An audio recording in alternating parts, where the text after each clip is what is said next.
Bismillahirrahmanirrahim. Alhamdulillahi alamin. Wa bihi nasta'in ala umuri dunya waddin. Wassalatu wassalamu ala asyrafil anbiya wal mursalin Sayyidina Muhammadin wa ala alihi wa sahbihi ajma'in. Qala al-musannif al-imam Abu Hamid Muhammad bin Muhammad al-Ghazali rahimahullah wa nafa'ana bi'ulumihi. Fa'idhan kullu man faraqat ruhuhu fi halati khatratil inkar ala Allah ta'ala bibalihi wa zuhuri bugdi fi'lillah biqalbihi bi tafriqihi bainahu wa baina ahlihi wa malihi wa sairi mahabbihi fayakunu mautuhu quduman ala ma abghadahu wa firaqan lima ahabbah fayaqdumu ala Allah qudumal abdil mubghadil abid idza qaduma alaih ala maulahu kahra fala yakhfa ma yastahiquhu min al-khazyi wan nakal wa amma alladhi yatawaffa ala al-hubbi fa innahu yaqdumu ala Allah ta'ala qudum al-abdil muhsin al-mushtaq ila maulah alladhi tahammala masyaqqal a'mal wa wa'za al-asfar tama'an bi liqa'ih fala yakhfa ma yalqahu min al-farahi was-surur bi mujarradil qudum fadlan amma yastahiquhu min lataifil ikram wa bada'iil in'am ila akhir.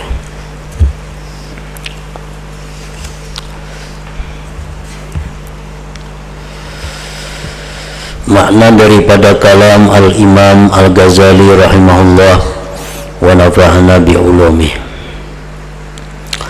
Maka dengan demikian setiap orang yang berpisah dengan rohnya, setiap orang yang meninggal dunia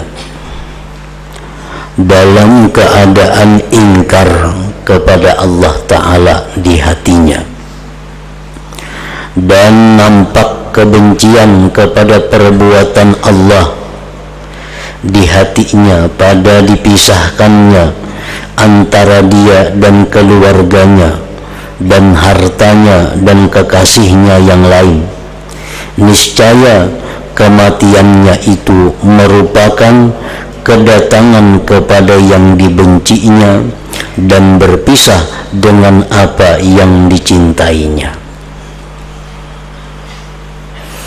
Nah, orang yang dicabut nyawanya dalam keadaan tidak suka kepada Allah, orang yang dicabut nyawanya dalam keadaan kecewa atas ketetapan Allah yang ingin memisahkannya dengan hartanya, dengan keluarganya, dengan orang-orang yang dicintainya. Nah, orang yang dicabut nyawanya dalam keadaan seperti yang demikian itu, maka dia berarti akan mendatangi kepada tempat yang dibencinya dan ia berpisah dengan apa yang dicintainya. Nah, di saat kita menghadapi kematian, di situ kita sudah tahu, diberitahu bahwa kita ini mati. Mungkin orang-orang di sekitar kita belum tahu, tetapi ini orang sudah diperlihatkan oleh Allah tanda-tanda kematian untuk dirinya. Antara lain bahwa diperlihatkan kepadanya tempat yang akan dia datangi, surga atau neraka. Nah, di saat itulah bahwa seseorang ini sudah berada dalam keadaan kepastian bahwa dia akan mati, akan berpisah dengan harta, keluarga, dan orang-orang yang dicintainya. Nah, apabila di saat itu hatinya kecewa kepada ketetapan Allah itu, hatinya sangat berat menghadapi perpisahannya dengan dunia ini, maka itu alamat bahwa dia akan menempati tempat yang sangat dibencinya di hari kiamat.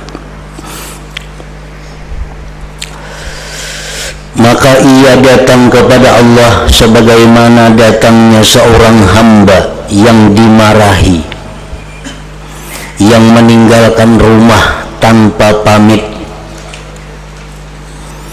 Jika ia pulang kembali kepada majikannya secara paksa, maka tidak samar lagi apa yang berhak dengannya daripada kehinaan dan siksaan. Orang yang ingin bertetap di dalam dunia, orang yang ingin selalu berada di tengah-tengah harta dan keluarganya,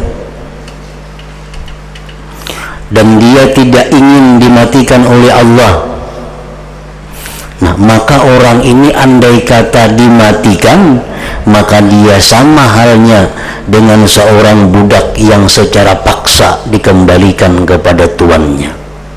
Tentu dia akan mendapat kehinaan, mendapat hukuman daripada tuannya itu.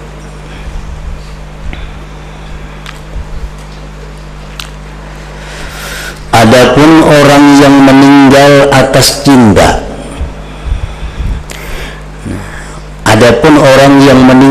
atas cinta, maka sesungguhnya ia datang kepada Allah Ta'ala seperti datangnya seorang hamba budak yang berbuat baik dan merindukan kepada majikannya, yang ia menanggung kesulitan-kesulitan pekerjaannya dan kesukaran-kesukaran perjalanan karena menginginkan segera dapat bertemu dengan majikannya. Maka tidak samar lagi apa yang ia temui daripada kegembiraan dan kesenangan dengan semata-mata bertemu, lebih-lebih dari apa yang ia berhak dengannya daripada lemah lembutnya kemuliaan dan indahnya pemberian. Nah, jadi umumnya manusia tidak suka kepada kematian. Jakanya kalau ditunda, kematian itu selalu ditunda. Itu fitrah yang ada pada diri setiap manusia. Kenapa manusia itu tidak suka kepada kematian?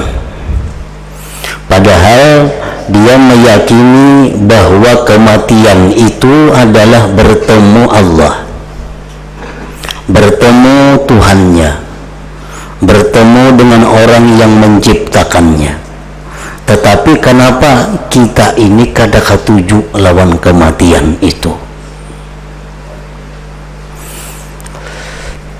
Nah, para ulama mengambil dari berbagai hadis Rasulullah Sallallahu Alaihi Wasallam, kenapa sebab kita ini kada ketuju bertemu Allah atau kada suka dengan kematian itu.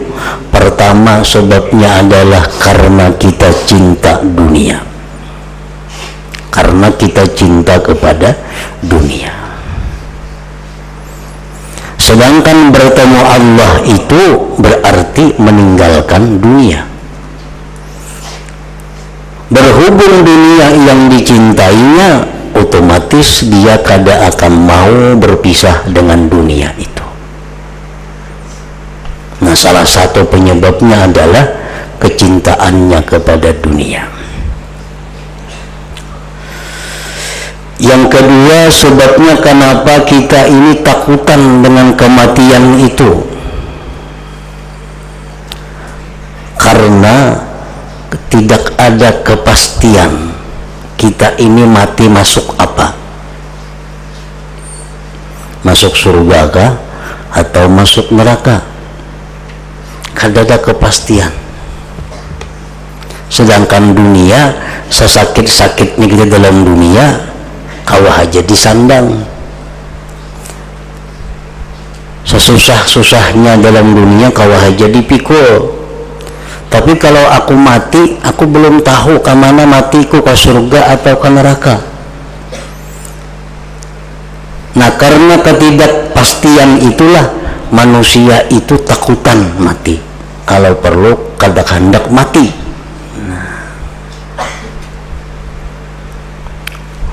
Yang ketiga, penyebabnya kenapa kita takutan mati itu karena kita merasa kada punya apa-apa di sana. Kada punya apa-apa. Jakanya kita nih di sana ada punya kebun, jaka di sana kita ada punya gedung, jika di sana kita ada punya semuaan, tentu kita kada akan takut mati. Di sana kita kada tahu, kita kada berisi rumah di sana, kita kada berisi keluarga, kada berisi kendaraan, kada berisi kebun, maka pacang ke situ kita datang. Nah, oleh karena itu kita tahu kita kada berisi apa-apa, lalu kita takutan ke situ. Takutan ke situ. Sama halnya orang dalam penjara.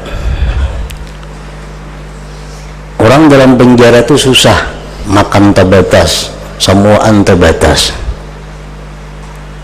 Tapi inya tahu kalau keluar pada penjaranya bakal dibunuh orang karena banyak sudah mahadang. Ini kan dalam penjara bagaimana, kayak apa kasusahnya, karena bila keluar pacang ada nama hantam inya yang lebih parah pada penjara. Nah, sama halnya dunia ini adalah penjara, susah dalam dunia ini. Tapi kalau kita tahu bahwa kalau mati lebih susah lagi, takutan kita mati. Nah, jadi itulah sebab-sebabnya kita takutan mati, karena kita kecintaan lawan dunia ini. Kedua, karena kita kada ada kepastian mati masuk surga atau masuk neraka. Yang ketiga, kita kada merasa berisi apa-apa di sana. Makanya ada seorang sahabat yang datang kepada Rasulullah Sallallahu Alaihi Wasallam. Ujar sahabat itu, wahai Rasul, kenapa ulun ini takutan mati? Dengan makna hadis dijelaskan bahwa ujar Nabi, dahulukan harta engkau, niscaya engkau tidak takut akan mati. Harta dahulu akan kirim ke sana, akan rumah di sana, nukar kebun di sana. Nah, jadi siapakan semuaan di sana, niscaya kada takutan kita mati itu. Nah, kayak apa kita maulah kebun di sana? Nabi kita bersabda, man qala subhanallah wa bihamdih, siapa yang berkata subhanallah wa bihamdih, warisat lahu nakhlatun bil jannah, ditanamkan bagi dia satu pohon kurma di surga. Nah, kita mengata sekali subhanallah wa bihamdih, itu batang pohon kurma kita ada di surga. 100 kali kita sehari 100 batang di situ. 100 kali sehari membaca 100 batang kita menanam pohon kurma di situ. Nah, setahun berapa batang, berapa hektar pohon kebun kita di situ. Nah, Rasulullah bersabda lagi, man bana masjidan banallahu baitan fil jannah, banallahu lahu baitan fil jannah. Siapa yang membangun masjid di dalam dunia ini, ujar Nabi, Allah akan membangunkan dia gedung di dalam surga. Nah, makanya ujar Nabi, qaddim malaka, dahulukan harta engkau, kirim dulu ke sana, niscaya kita kada takut, kada benci akan kematian itu. Nah, berhubung kita ini kada ada persiapan apa-apa di sana, otomatis takutan kita mati, hendak hidup di dalam dunia. Maka bila parahatan kita hendak hidup dalam dunia, mati kita itu mati ngarannya su'ul khatimah, karena mati atas kecintaan kepada dunia.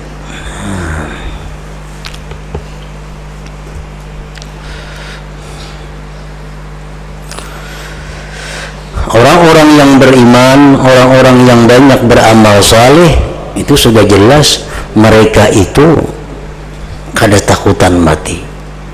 Innal mu'min idza furija lahu amma huwa qadimun alaih ahabba lika Allahu ahabballahu lika'ahu, ujar Nabi kita.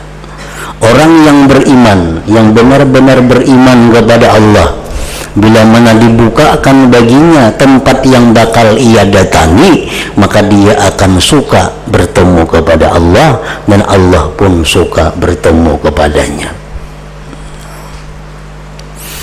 Nah, sebagian orang-orang wali, sebagian orang-orang saleh di dalam manakib mereka ada juga menghendak masih dalam dunia ini hidup, tapi bukan karena dunia, bukan karena keluarga. Aku ingin lama hidup dalam dunia ini, kata mereka, karena aku merasakan bagaimana lezatnya salat tengah malam. Karena mati ampe sembahyang tengah malam ada lagi, karena habis sudah beban sembahyang mati itu ada sembayangan lagi. Nah, aku ingin lama hidup dalam dunia karena nikmatnya aku menuntut ilmu di dalam dunia ini. Nah, orang-orang salihin itu mereka hendak panjang umur, tapi kenikmatan mereka bukan pada dunia, bukan karena sayang dengan dunia, tapi karena mereka menemukan kenikmatan akhirat di dalam dunia ini. Ma'uhibbul baqa illa salatul lail, kata mereka, aku tidak suka kekal dalam dunia ini melainkan hanya sembahyang malam. Sembahyang malam itulah yang membuat aku ini ingin panjang umur. Sembahyang malam itu yang ingin aku lama di dalam dunia ini hidup. Nah, karena sembahyang malam hanya bisa dilaksanakan di dalam dunia, di akhirat kan ada lagi sembahyang malam. Nah, jadi memang ada sebagian orang-orang wali, orang-orang salih yang ketujuh dalam dunia ini hidup, tapi bukan untuk mencintai dunia, mengurus dunia, tetapi karena nikmatnya munajat, nikmatnya berdialog, nikmatnya berzikir kepada Allah di dalam dunia ini.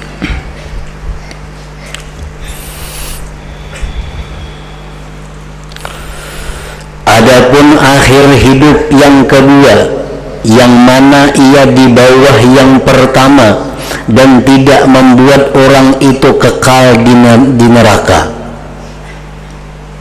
Kalau orang mati dalam keadaan i'tikad yang salah, kalau orang yang mati membawa i'tikad bid'ah, nah ini kekal dalam neraka. Su'ul khatimah yang membawa kepada kekal di alam neraka, karena i'tikadnya salah, tauhidnya salah. Nah, kalau orang mati i'tikadnya bujur, tapi ia mati dalam keadaan cinta dunia, ia mati dalam keadaan susah meninggalkan dunia ini, itu pun matinya su'ul khatimah juga, namun itu kadang membuat kekal di dalam neraka, kadang membuat kekal di dalam neraka. Kenapa? Karena i'tikadnya bujur aja, tauhidnya bujur, cuma kecintaannya kepada dunia ini, dan ia mati di waktu cinta dunia itu. Adapun akhir hidup yang kedua, yang mana ia di bawah yang pertama dan tidak membuat orang itu kekal di neraka, maka baginya dua sebab pula. Kenapa kita mati su'ul khatimah, yang selalu ditakutkan oleh para aulia, para ulama, mati su'ul khatimah ini paling ditakutkan mereka. Ada dua sebab.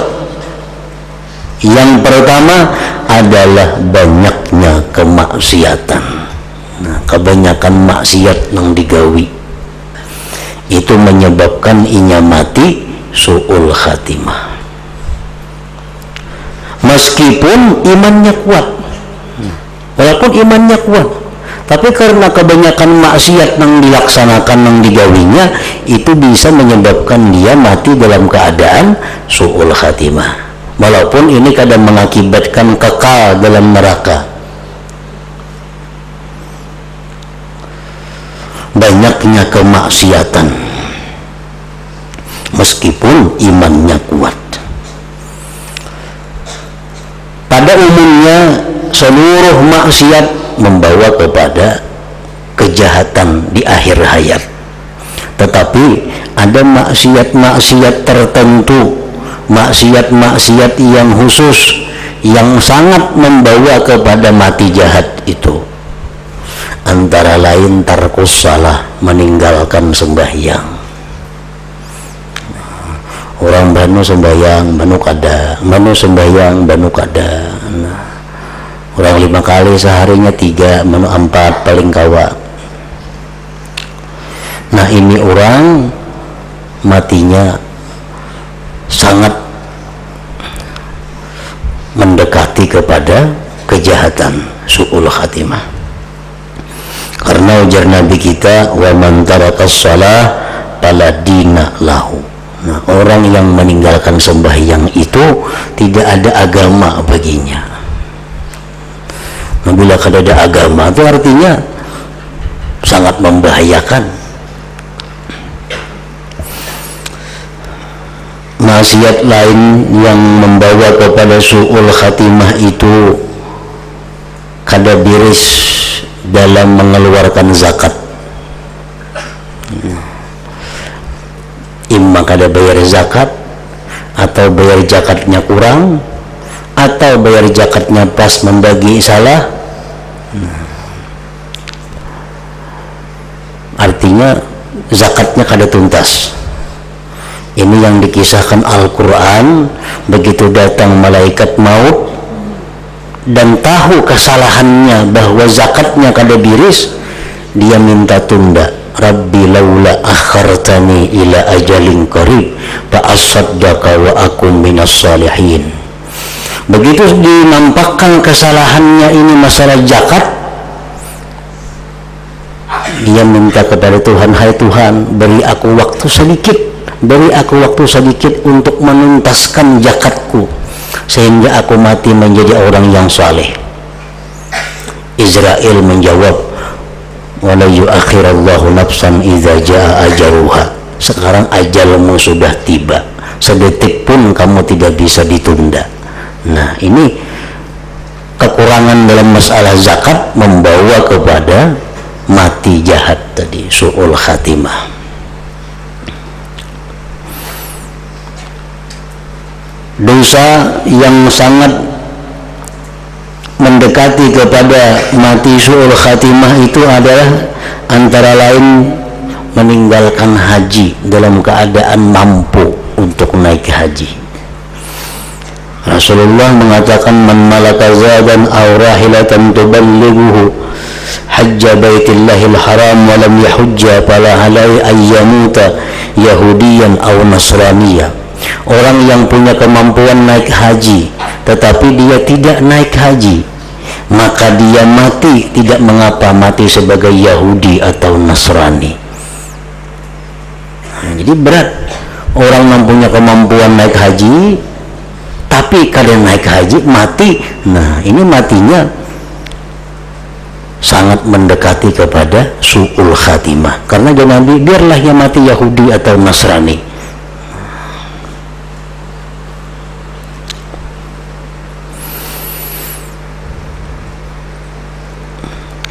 Ini maksiat khusus yang mendekatkan kepada su'ul khatimah.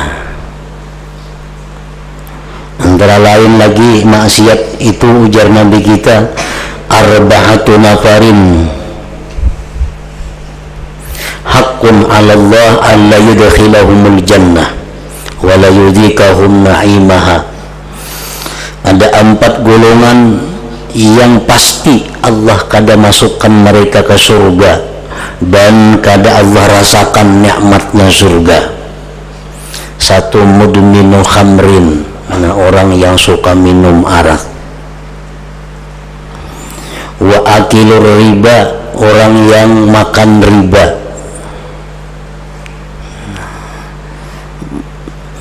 Dikiaskan makan riba, memakai riba sama aja, menunggang riba sama aja, bukan hanya makan itu hanya bagian dari penggunaan. Apa nang kada boleh aja makan aja duit bunga itu menukar sepeda motor boleh aja, sama aja juga makan lawan makain itu. Cuma Al-Quran mengatakan makan, karena biasa keperluan itu kita makan. Nukar pakaian, duit bunga, riba, sama aja juga. Kendaraan, rumah, sandal, apakah sama aja.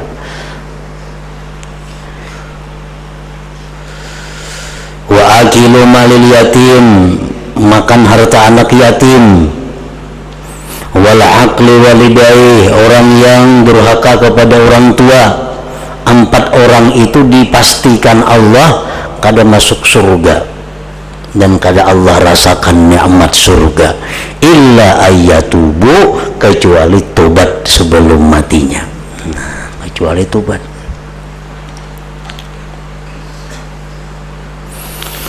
Minum arak,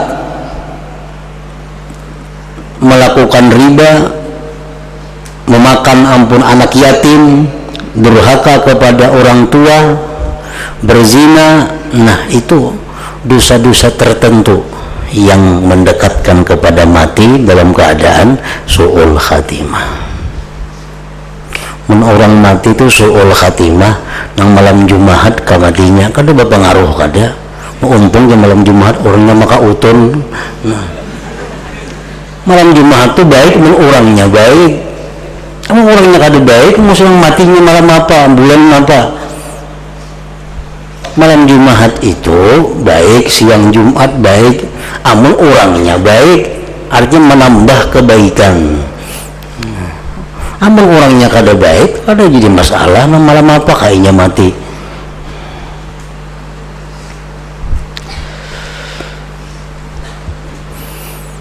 Ada hadis Nabi lagi yang ini dosanya mengarah kepada su'ul khatimah, anjur atar, adu domba. Ujar Nabi kita, la yadkhulul jannah namam. Nah, belakang itu tuh kalimatnya itu bahaya. La yadkhulul jannah namam, kada masuk surga orang nang anjur atar, orang nang katuju mangipasi, orang nang damai jadi bahual, orang nang bahual tambah bahual. Ini banyak nang kada merasa kalakuan nang itu asa orang nang anjur atar, padahal seorang anjur atar. Ini mandangan kayak gini, nah asa orang nang anjur atar itu kada seorang, padahal seorang anjur atar. Nah, kada merasa kadanya. La yadkhulul jannata namam, kada masuk surga jar Nabi orang nang anjur atar. Bila kada masuk surga berarti matinya pacang su'ul khatimah, karena kalau orang mati husnul khatimah itu masuk surga. Bila ada hadis Nabi yang mengatakan la yadkhulul jannah, kada masuk surga ini itu, berarti orang ini su'ul khatimah. La yadkhulul jannata namam.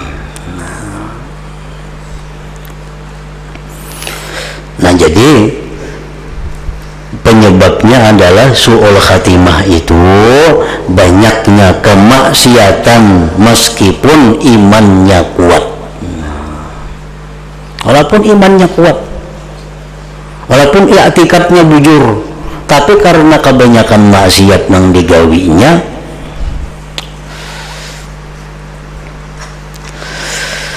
lalu mengakibatkan su'ul khatimah. Dan yang lain, sebab yang kedua adalah lemahnya iman.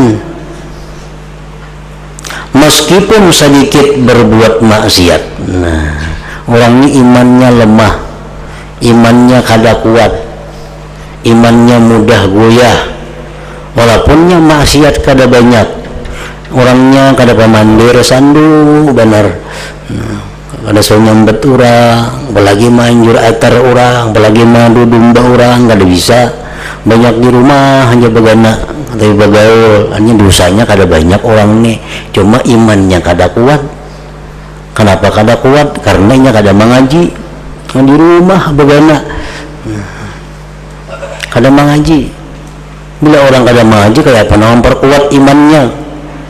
Nah, iman yang kada kuat ini mengakibatkan inya kena mati dalam keadaan su'ul khatimah juga, walaupun maksiatnya kada banyak. Dan penjelasan yang demikian itu karena melakukan maksiat itu sebabnya kuatnya syahwat dan melekatnya syahwat dalam hati dengan banyaknya kecenderungan hati dan kebiasaan atas yang demikian. Semua yang disenangi oleh manusia dalam umurnya, maka ingatannya kembali kepada hatinya ketika akan meninggal. Jadi waktu kita hendak meninggal dunia itu nang muncul dalam hati kita apa yang kita serangi dalam dunia.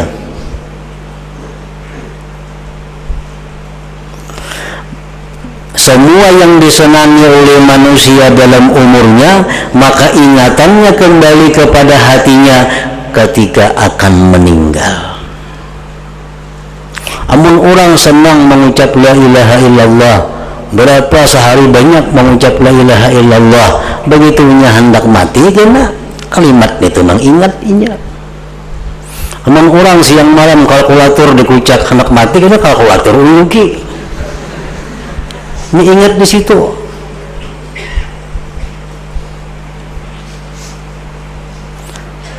Apa kesenangannya, kesibukannya dalam dunia, itulah yang diingatnya waktu hendak mati. Apabila kesenangannya lebih banyak kepada taat, maka kebanyakan yang datang dalam hatinya adalah ingat kepada taat kepada Allah Ta'ala. Dan apabila kesenangannya itu lebih banyak kepada maksiat, maka ingatannya pada maksiat itu kuat atas hatinya ketika akan mati.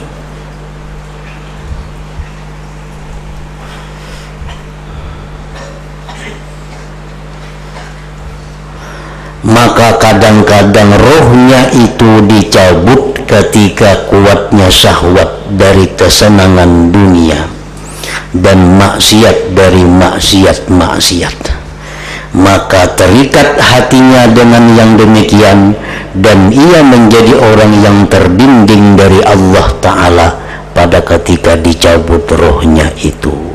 Maka su'ul khatimahlah orang ini. Jadi kada cukup kita berdoa hanya minta husnul khatimah kepada Allah, kada cukup kita hanya berdoa minta perlindungan daripada su'ul khatimah. Itu hanya salah satu cara, tapi cara yang lebih penting lagi adalah mulai sekarang kita membiasakan menyenangkan sesuatu yang baik, yang taat. Bila ketaatan kita menjadi kesenangan kita, nah itu yang sangat membawa kepada husnul khatimah. Dan orang yang tidak mengerjakan dosa kecuali sekali-sekali, maka ia jauh dari bahaya ini. Nah, orang yang jarang melakukan dosa jauh daripada su'ul khatimah. Dan orang yang tidak melakukan dosa sama sekali, maka ia jauh sekali dari bahaya ini, su'ul khatimah tadi. Dan orang yang kemaksiatannya itu kuat atas dirinya dan kemaksiatannya itu lebih banyak daripada taatnya, dan hatinya dengan kemaksiatan itu lebih senang daripada dengan taat, maka ini bahaya besar sekali pada dirinya. Orang yang kesenangannya bila dapat dunia, orang yang kesenangannya bila dapat maksiat. Nah, ini kesenangannya itu Pang, bila dapat dunia, wah luar biasa gembiranya. Nah ini yang alamat itu, alamat kita mati ingat kepada dunia. Kami akan memperkenalkan ini dengan contoh, ujar Imam Ghazali, yaitu bahwasanya tidak samar, artinya jelas, atasmu bahwa manusia itu bermimpi dalam tidurnya sejumlah dari hal ihwalnya yang dikenalnya sepanjang umurnya, sehingga ia tidak bermimpi melainkan contoh yang dilihatnya dalam keadaan jaga. Bermimpi. Sebagian besar sebabnya bermimpi itu adalah kita mengenal atau melihat atau mendengarnya di waktu jaga.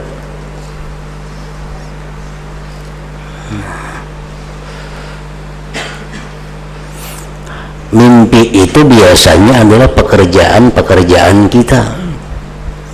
Kada jauh daripada itu. Orang menghidup keseharian sebagai tukang, kada mau mimpi jadi dokternya. Ada mau, karena gawiannya tukang.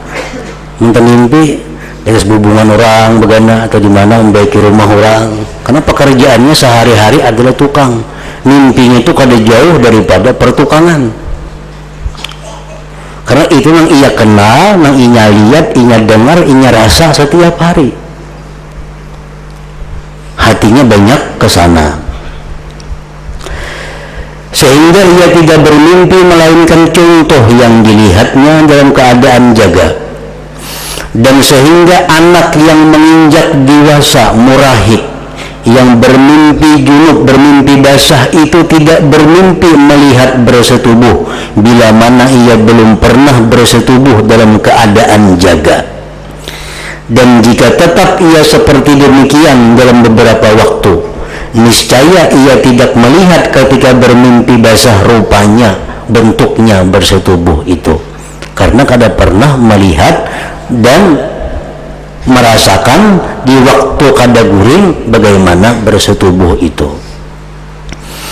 Kemudian tidak samar bahwa seseorang yang menghabiskan umurnya memperdalam ilmu fikih, niscaya ia bermimpi tentang hal-hal yang berkaitan dengan ilmu dan ulama lebih banyak daripada yang dimimpikan oleh seorang pedagang yang menghabiskan umurnya dalam perdagangan. Nah, orang yang berdagang itu mimpinya dalam perdagangan tuh bang. Ini ada mimpi ulama atau mimpi ilmu jarang benar adanya, jarang adanya, karena kehidupan sehari-harinya dalam perdagangan. Dan seorang pedagang bermimpi tentang hal-hal yang berkaitan dengan perdagangan dan sebab-sebabnya lebih banyak daripada yang dimimpikan oleh seorang dokter dan seorang ahli fikih. Dokter mau aja mimpinya perdagangan, cuma jarang. Nah, karena kesehariannya hidupnya adalah di bidang kedokteran. Karena sesuatu yang nampak dalam keadaan tidur itu adalah apa yang dihasilkannya sesuai dengan hati, sebab lama sayangnya atau sebab yang lain dari sebab-sebab. Orang hendak mimpi aja bertemuan Nabi. Nah, itu bisa aja bertemuan Nabi. Tapi kalau sudah kerinduannya dengan Nabi itu luar biasa. Ribuan kali ia sebut nama Nabi, sehingga sampai-sampai tak bawa guring salawatnya nak mau mimpi Nabi ini tuh. Mun 10 besukan, 10 kamarian nak mimpi Nabi kadanya mau.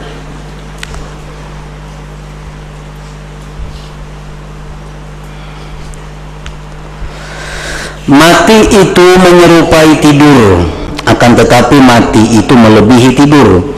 Dan tetapi sakaratul maut dan yang mendahulunya dari pingsan itu mendekati tidur. Nah, sakaratul maut tuh kayak orang guring.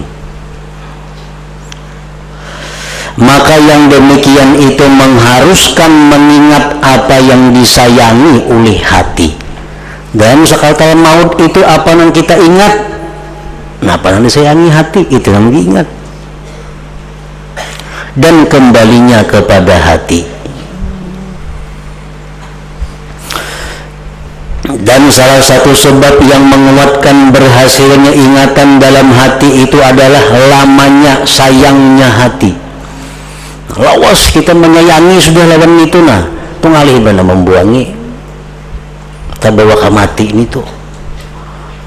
Lama sayangnya hati dengan perbuatan-perbuatan maksiat dan taat itu juga menguatkan yang demikian. Orang yang katujunya beribadah, katujunya taat, katujunya menuntut ilmu, katujunya berzikir. Nah, begitu ia hendak mati, itu kan keingatan. Nah, kayak apa aku lagi menuntut ilmu, kayak apa aku lagi sembahyang duha, kayak apa aku lagi sembahyang tahajud. Maka selama ini aku tuju sembahyang itu rami, sembahyang itu. Nah, hendak mati itu ingatannya. Karena waktunya sigar itu kenyamanannya, itu yang disayanginya. Nah, maksiat pun kayak itu juga, dunia pun kayak itu juga. napa nang kita sayangi, napa nang kita urusi hari-hari, pasti itu nang timbul dalam sakaratul maut. Seribu nang menalkin la ilaha illallah di telinga, kada berpengaruh. Kenapa? Hatinya sibuk dengan mengatakan, memikirkan apa yang ditinggalkannya.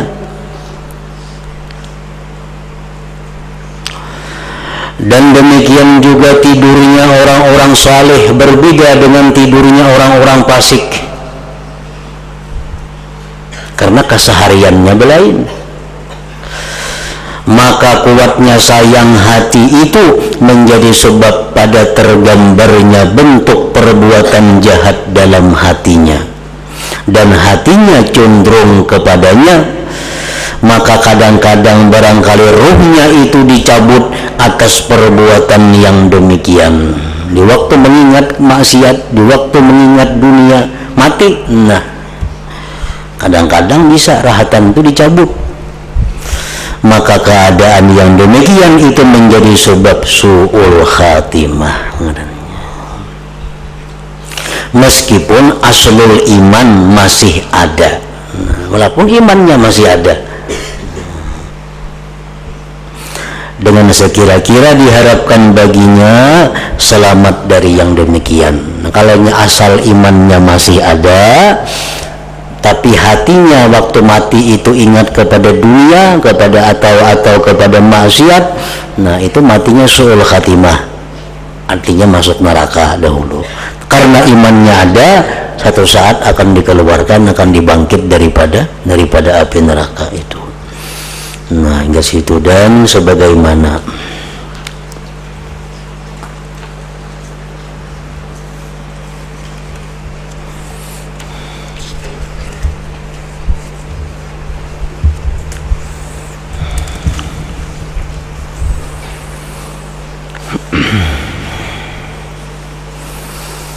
afdalul dzikri wa'lam annahu la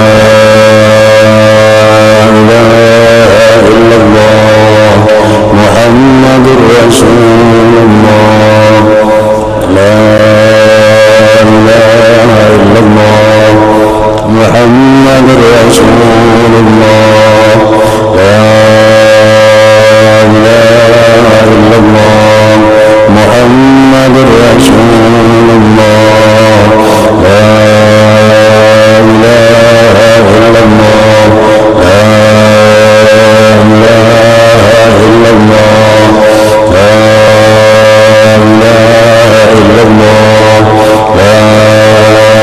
ilaha illallah, la ilaha illallah. Allahu Allah, Allahu Allah, Allahu Allah, Allahu Allah, Allahu Allah, Allahu Allah, Allahu Allah, Allahu Allah, Allahu Allah, Allahu Allah, Allahu Allah, Allahu Allah, la ilaha illallah Muhammadur Rasulullah, la ilaha illallah Muhammadur Rasulullah.